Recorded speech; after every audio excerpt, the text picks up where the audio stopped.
Welcome to Interviews with Innocence, a podcast about spirituality, consciousness, and exploring the wisdom our children bring into this world. I believe that our very young children are our greatest teachers. After all, they're the masters of living in the present moment, bubbling in unconditional love, enjoying the messiness of life, and curious about the universe in all its dimensions. The pure essence that young children exhibit lives within all of us. My hope is that these interviews will help us discover, embrace, and connect with the sacred core of childhood that resides within each of our hearts. I am your host, Marla Hughes. Today, I am so excited to have Dr. Jeff McNairy on the show.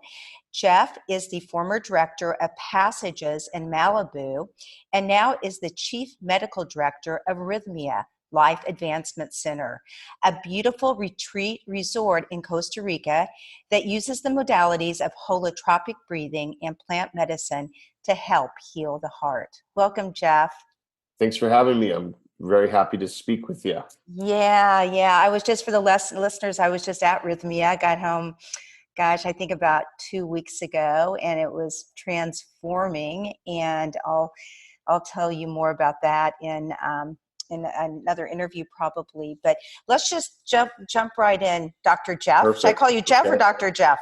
Either one's fine. Okay. So could you share with us your academic, medical background and how you began on this spiritual path?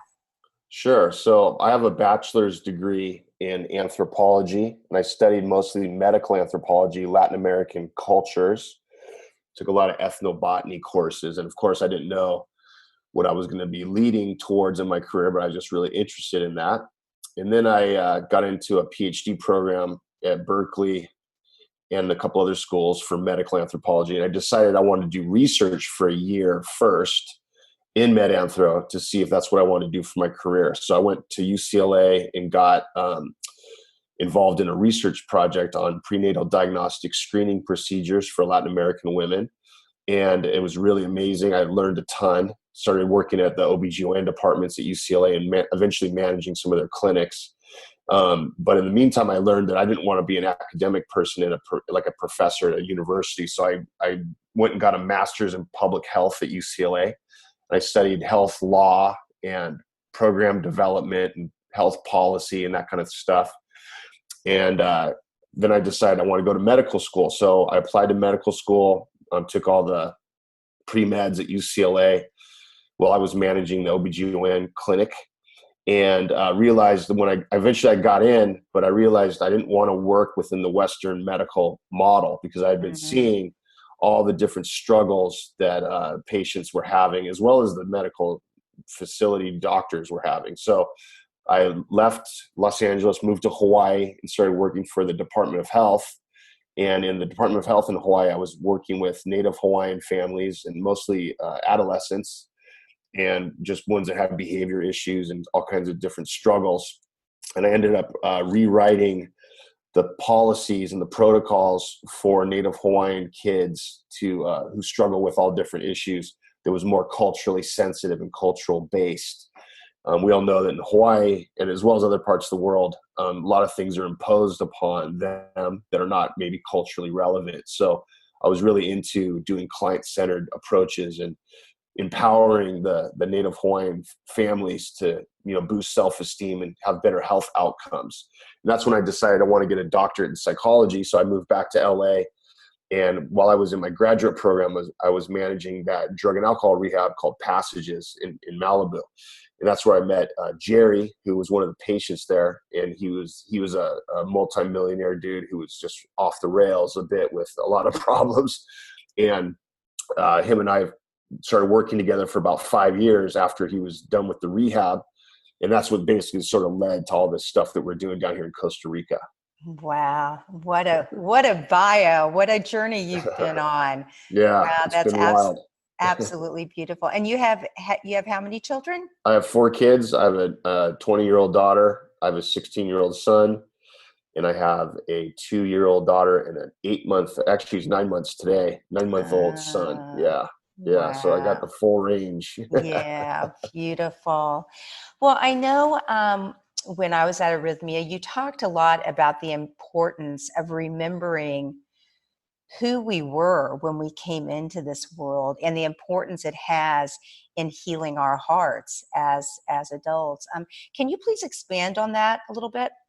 Sure. So we believe that, also in psychology, they believe this, but we at Rhythmia believe that most people between the ages of 4 and 7 go through some sort of life event that creates a split from the self. And so it's kind of like an unplugging from the authentic self. And what that means is that if I'm going through trauma or let's say abuse or neglect, or I just am understanding my reality in a certain way, that I could have great parents and stuff, but if I feel that I need to take care of myself emotionally for whatever reason, I learned that it's no longer safe to be who I am. And I have to start creating this persona that I show to the world in order to survive or to get accolades or to avoid danger or whatever the reason might be.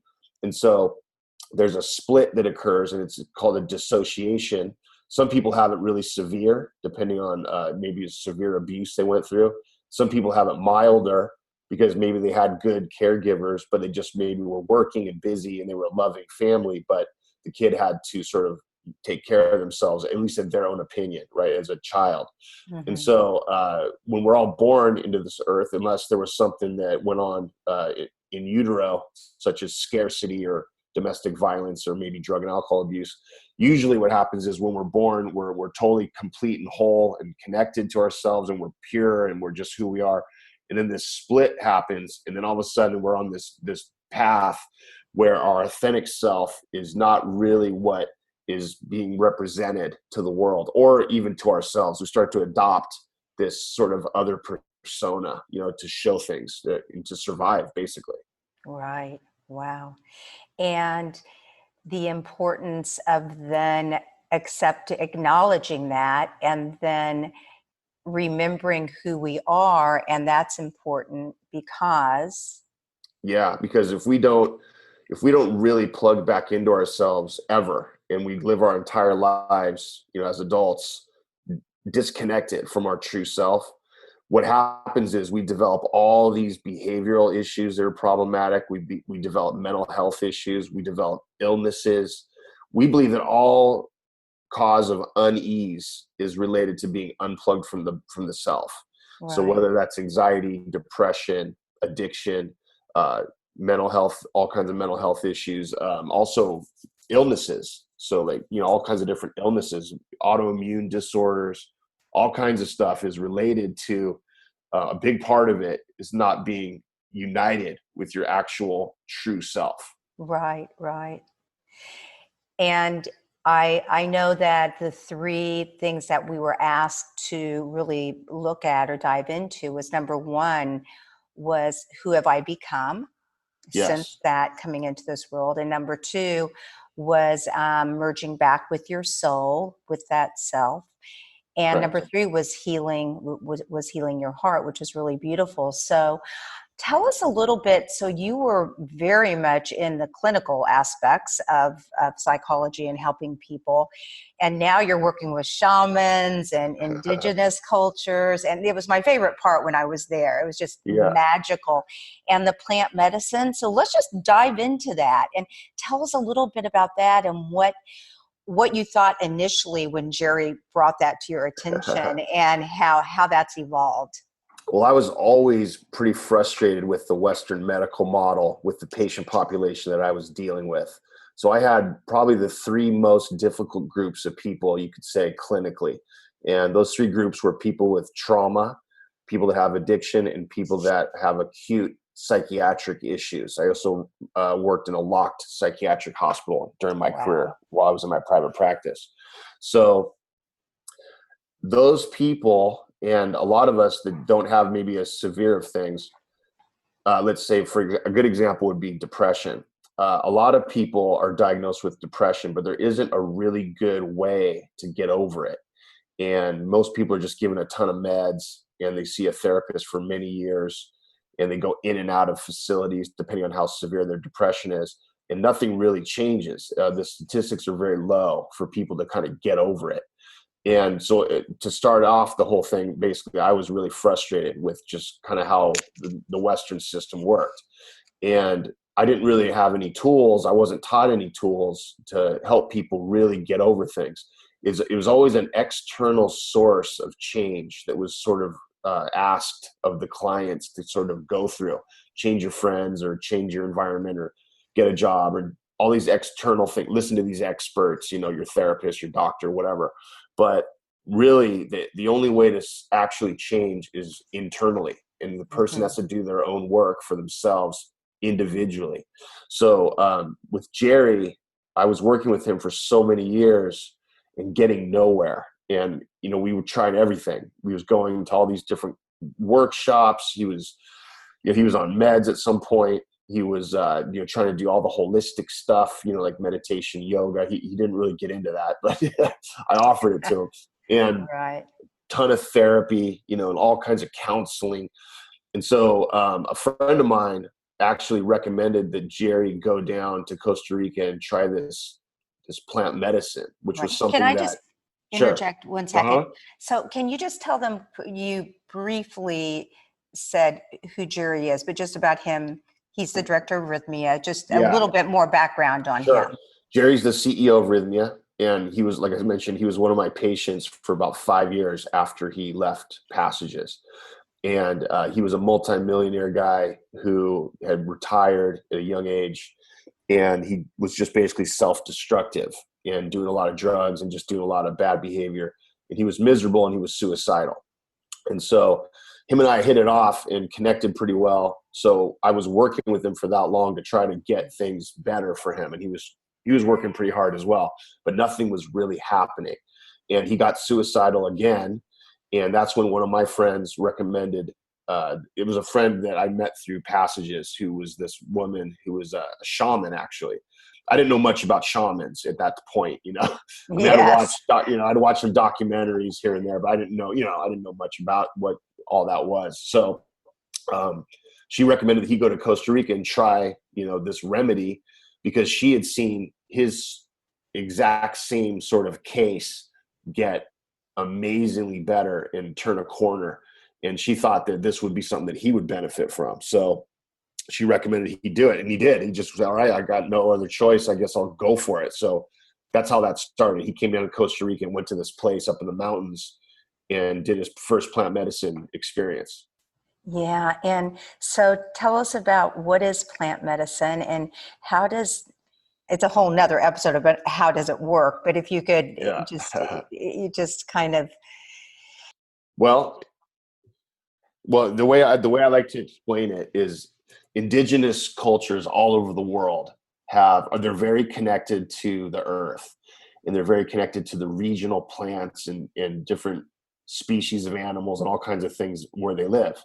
And in all these indigenous societies, whether it's Latin America, South America, or Africa, or wherever, anywhere, what they do is they have these shamans who are these curanderos, is another word in Latin America. They're these healers, and they're sort of the medical, I guess you could say, professionals of their tribe or their village. And there's just one particular plant medicine from Latin America called ayahuasca. And what it does is it helps people plug back into themselves. And it helps give them clarity on who they are. It helps them plug in and heal themselves from all different kinds of things, whether it's trauma or any sort of situation going on medically or health-wise. And it's something that's mixed with two different plants. It's a vine, which is a monoamine oxidase inhibitor, which means that it turns off stomach enzymes, is what that does temporarily. And there's another plant, which is a dimethyltryptamine source. And regionally in Latin America, there's all these different plants that have a high level of DMT. And basically you mix those two plants together and create this brew, sort of this tea, and people drink it. And then the stomach enzymes turn off, and then the DMT gets absorbed into the body. And DMT is something that we all have naturally in us. Most of the DMT in our bodies is located in the cerebral spinal fluid. It's located behind the eyes. There's theories that it's also in the pineal gland. They haven't been able to prove that, but there's sort of a theory. parts of the lungs have it. And the best way I can explain what DMT is for naturally in our bodies, it's to give us a sense of connection, not only with ourselves, but also with our environment and other people. It's sort of our intuition. It's something that when people are passing away, there's a high level of DMT that gets released into the body, and it helps the transition into the next life. And so it's something that's like a part of who we are. It's in all living things. Plants and animals have it, just different degrees of it.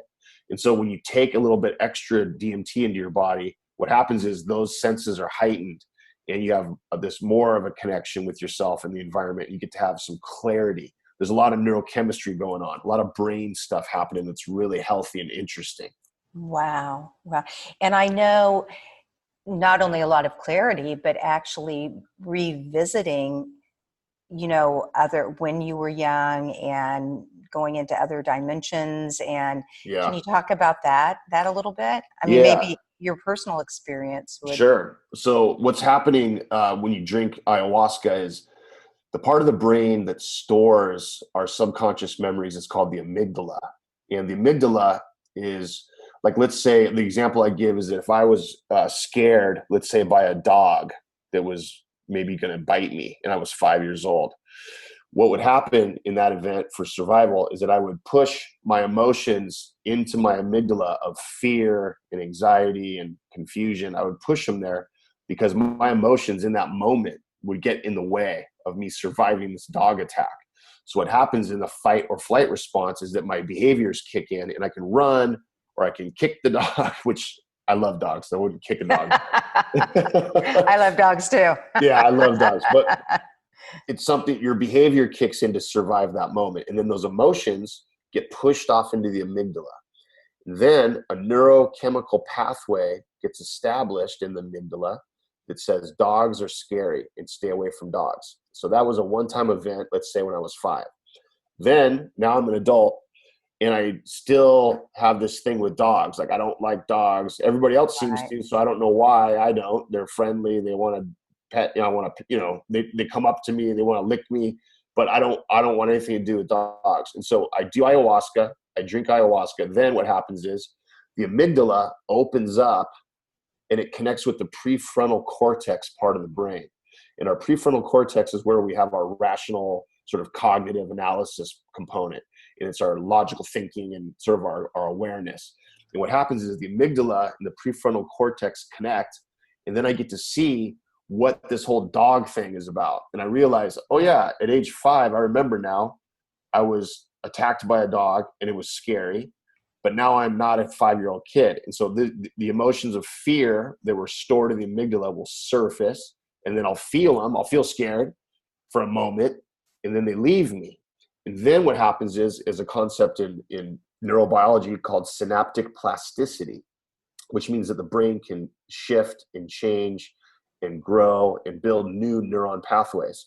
So in that moment, what I do is my brain develops a new neuron pathway that dogs are not scary. I shouldn't be afraid of dogs.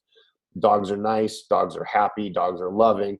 And I have this whole new sort of awareness about dogs, and the fear that was sort of creeping into my existence because I hadn't dealt with this yet, that's gone.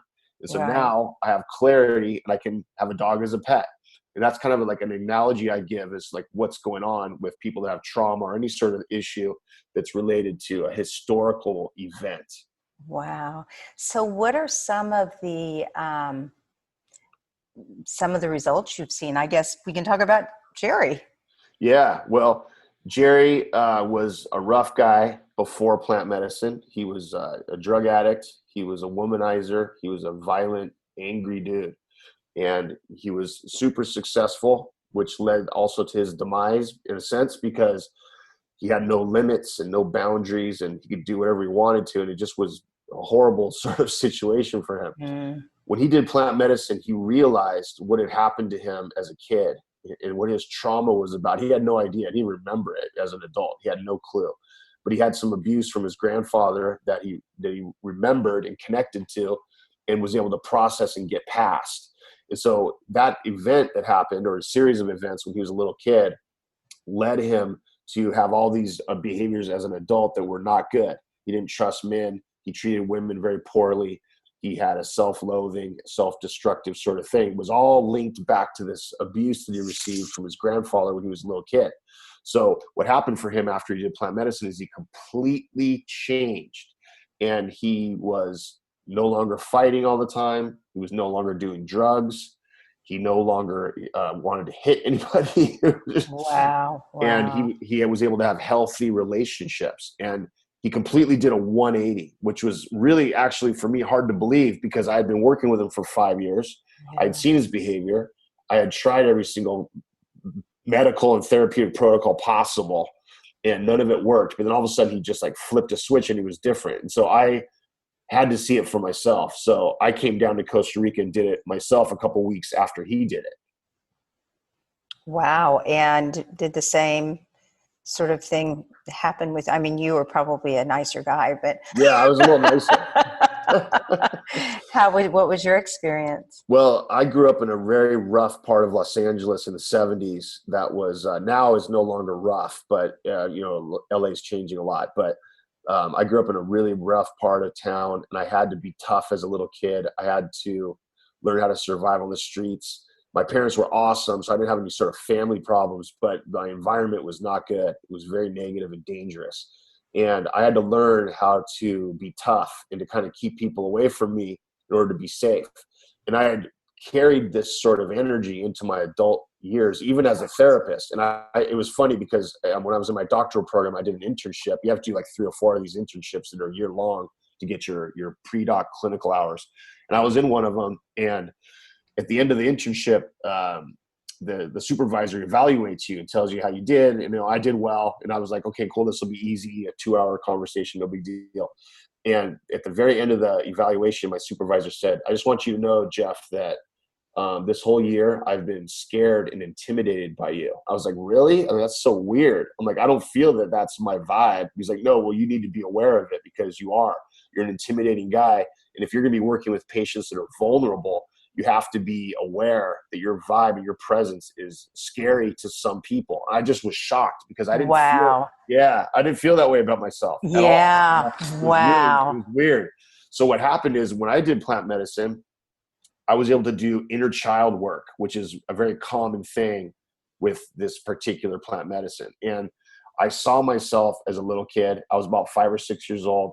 And I went back to my old neighborhood, in this sort of dreamlike state, which was really, really cool. And I found myself. I had to search around my neighborhood, and I found myself, and I had to actually chase myself because I was running off like I would always do in that age. And I chased myself through the neighborhood, found me, grabbed me. And I said, dude, what's the problem? Like, what's going on?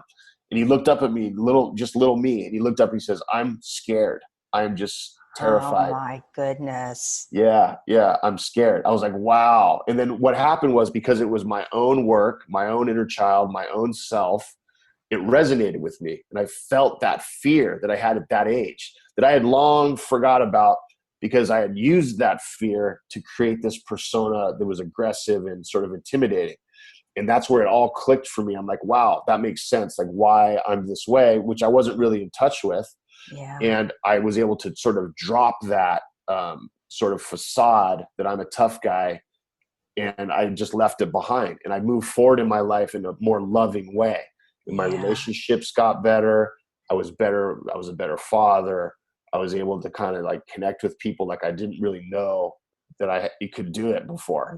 Just everything changed for me. It was incredible. Right. Wow, that's just so beautiful, because that's exactly what you did in terms of this 3 steps. I mean, people do it different ways, but in terms of remembering, going back, and then merging back to who you were when you first came into this earthly realm, and then healing your heart, that's just so beautiful. I loved when you suggest that people take a picture. I think maybe Jerry said this too, of when they were very young, and keep it like on their screen, on their phone, or wherever they can glance at that.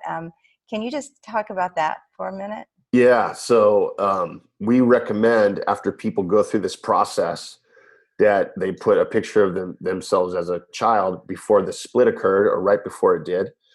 And it's usually 4 or 5 years old, 6 years old. And then what that is, it's a reminder that the soul contract that you have with yourself in your life is with this little you. It's the authentic you. It represents who you really are.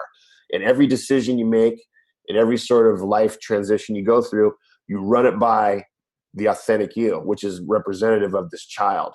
And so that's the core self. And so it's a great reminder. We tell everybody to do it on their phones just to keep them in tune with that and remembering that and plugging back into that as often as possible. That's so beautiful. So let's talk a little bit about, you've done all this work and inner child. And so how does that kind of change the way you walk as a father? Well, it's interesting because my first two kids, the older ones, I was in grad school and I was stressed out. I was working and just trying to make ends meet, and it was brutal. It was a wonderful time, but it was also hard, and I had a little anger vibe that I had that it was just, again, I realized was from childhood. And I was an okay dad. I wasn't a great dad. I mean, I wasn't abusive, but I just wasn't present, I guess you could say. So now with these new little two ones that I got, and with my current older ones, I've been able to really connect with them on a totally different level, that I actually see who they are for who their authentic selves are. And I think that's because I was able to plug that into myself first. Right. I really think it's hard to connect with people and know who people are and be authentic with people if you're not authentic with yourself. That's super, super important to do. Absolutely. What have been the greatest lessons that your young children have taught you? Well, I believe that children are completely plugged into, I guess, whatever people believe about this, but I believe like the spirit world, or the unseen world, the vibrational, universal, heavenly, whatever you want to call it, that space. They're still in both of those worlds because they're unscathed. They're not blinded by society's stuff yet. They haven't been unplugged yet. They're still innocent and they're still pure. So what I've seen with my kids is that the more I nurture that and don't try to shut it down or cause a distraction in that energy, the more I nurture it, they just share so much love and just groundedness. And they actually have taught me the real priorities in life, which are not money, not notoriety, not education. Those are all nice things, I guess. But what's really, really important in life is love and connection and family and friends, and the universal nature of just the way the world is, and just being plugged in completely to that sort of beautiful, sort of perfect realm. And my kids have taught me that. They teach it to me every day. Yeah, a great lesson is to be present. You're right. Everybody's so busy, but just to take that time to be present. You help each other remember, right? Absolutely. Yeah. Do you have any? Kids say the funniest things. I mean, the kids are just like, they're so on it. I mean, it's just, if you're actually listening, it's beautiful. It's wise what they say. Yeah, that's exactly what I was getting ready to ask you. So can you give us a couple of, or an example of something one of your little ones has said can you think of anything right off the top of your head? I had a lot of guilt about not being present with my older two when they were little. And my little one, Scarlett, who's 2, when she was about 1 year old, she went and grabbed my son, Micah, his hand, and then grabbed my hand, both. And she just looked up at us and she just like started hugging both of us together. And I was like, wow, that's like, it's kind of like she was bringing us all into this zone. It was really, really cool. And she was just being herself. She noticed something. She probably noticed tension or conflict or unresolved, who knows what. But it was a healing moment for all three of us, and it was facilitated by her. And she was just 1 year old. I mean, it was crazy. Yeah. That is so beautiful. And I think you're right. It happens all the time. We just have to watch and listen, and we can learn so much from that. Absolutely. So Can you just talk a little bit about the holotropic breathing that we also did at Rythmia? Because that was really powerful too. And then I would like for you to touch upon, I know people are saying now I want to do that, and just that this is not, a podcast to try to say you should go out and do ayahuasca, maybe some information about if people are curious and how they can do some more research too. Yeah, I mean, you can, always when you go online, there tends to be a lot of weird stuff that pops up for any topic. So I would say probably the best way to do a little research on this is to go to the Rythmia Facebook page, because we have a lot of podcasts we've all done, like myself and Jerry and some of the other staff, that really go into like the details about what's happening. I also have every Monday I do a Facebook Live on that website, on the Facebook page. And it's 10 minutes, usually 15. I talk about all the psychological, medical sort of sides to this plant medicine experience. And Rythmia is spelled interesting. It's Rythmia. So if they go to our Facebook page, they can really see what's going on. Now, the problem with the research about ayahuasca is that because it's a Schedule 1 substance in most of the world, what that means is it cannot be studied in most countries.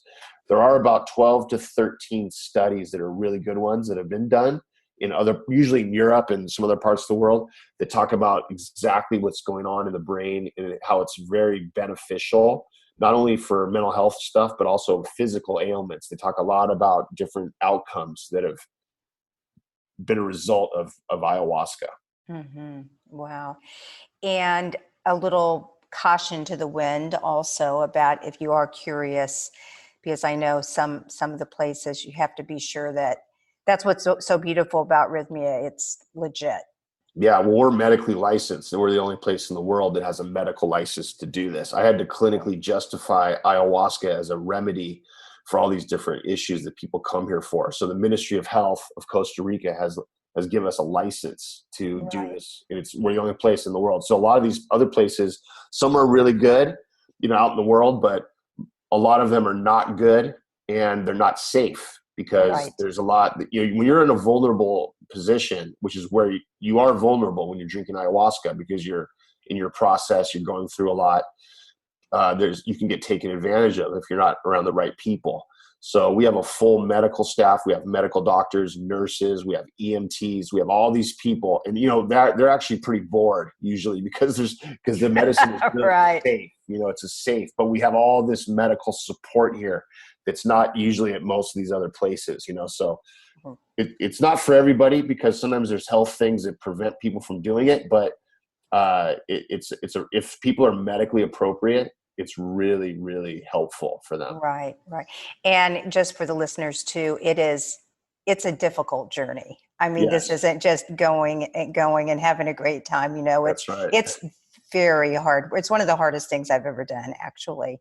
The reason for that, sorry, go ahead. I don't want to interrupt you. And one of the most transformative things also, along with the breathing, which I want you to touch upon. I will. And the reason why it is so hard is because it's like 20 years of therapy in a week, and you're doing a lot of work. You're resolving a lot of issues, and it is hard work. And there's moments of this amazing stuff, but really it's just processing a lot of historical, emotional trauma. And that's not easy to do. And part of what we've seen here is that when we add the breath work, that just is an amazing process, because it's very similar to the experience of ayahuasca. Yes. And people have similar outcomes. We've even had breath only weeks at Rythmia, where all the people that can't qualify medically for ayahuasca, they come and they do just the breath work, and we do it all week. And during those weeks, we've had 100% success rate based on the exit surveys, self-reported, sort of, what the clients tell us. So it's very powerful experience, the breath work. Yeah. I had a powerful experience when I did it. And what does that mean, 100% success? What is? So we have this thing called, did you get your miracle? And what that means is, did you get your intention met? Did you get your goals met? Did you accomplish the 3 intentions, which we've been talking about? And if you got that, then you check yes on the exit survey. We have all these questions we ask people, and 100% of the people that came for breath only said yes, they did. And we have on average, about 95% of our guests that come for the normal weeks where we have ayahuasca and breath work, about 95% of them also say they got what they came for and got their miracle. So I'm not used to that kind of statistic in the West. Yeah.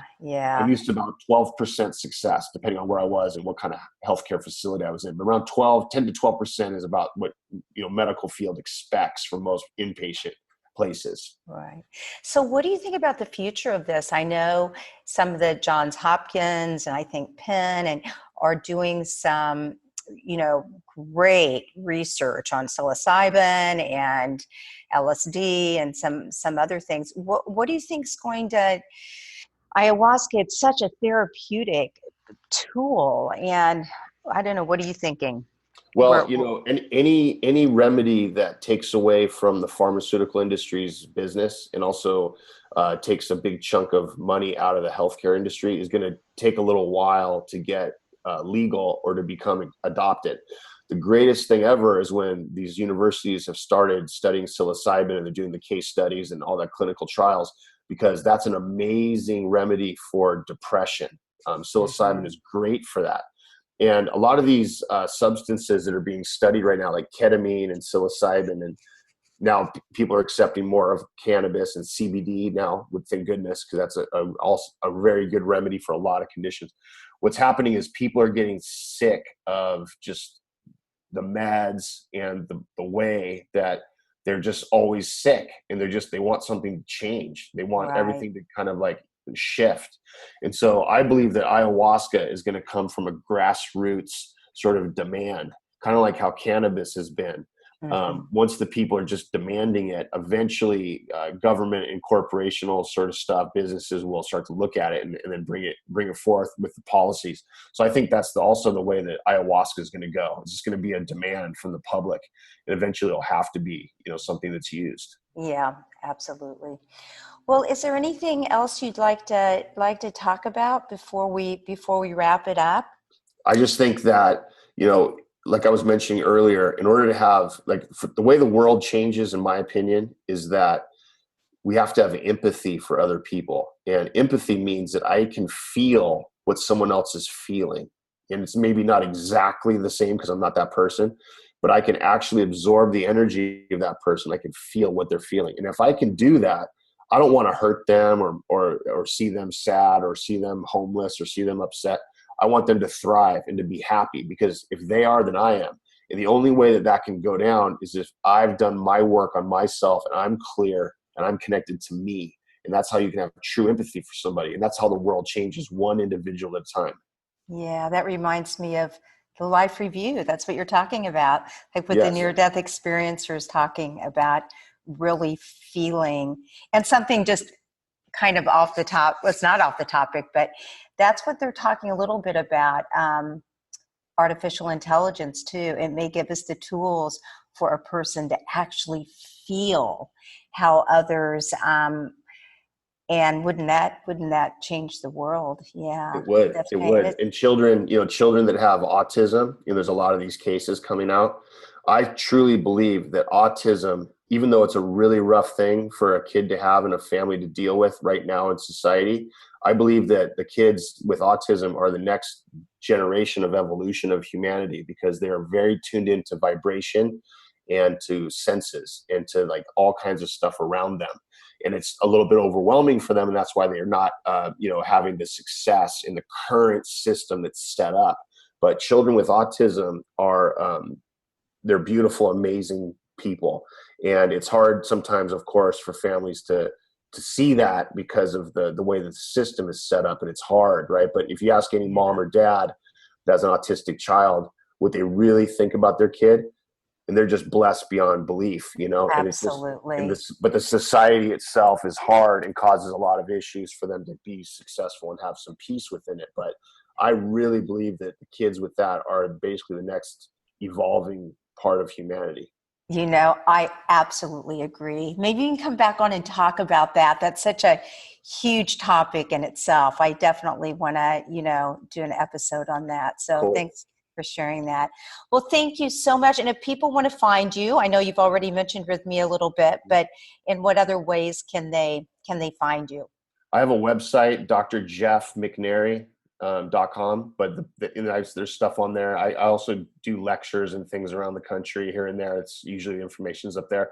But the best way is just go to the Rythmia Facebook page, because that has all the videos and all the different events, and it talks about ayahuasca a lot. And I'm the guy that kind of brings more of like a sort of a Western bridge from the indigenous into like, maybe most people's lives.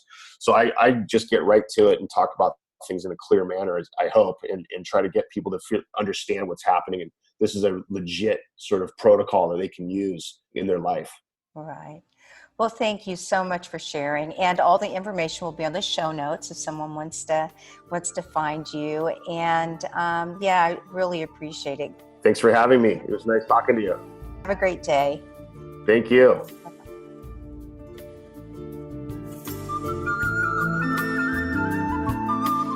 Thank you so much for listening in today. If you want to learn more about the show, you can find us at interviewswithinnocence.com and on Facebook or Instagram at Interviews with Innocence. Please write me a message, tell me what you liked, and let me know what else you would like to hear. I would love to hear from you. And if you liked what you heard, please leave us an iTunes rating and review. It helps other listeners find the show. Thank you.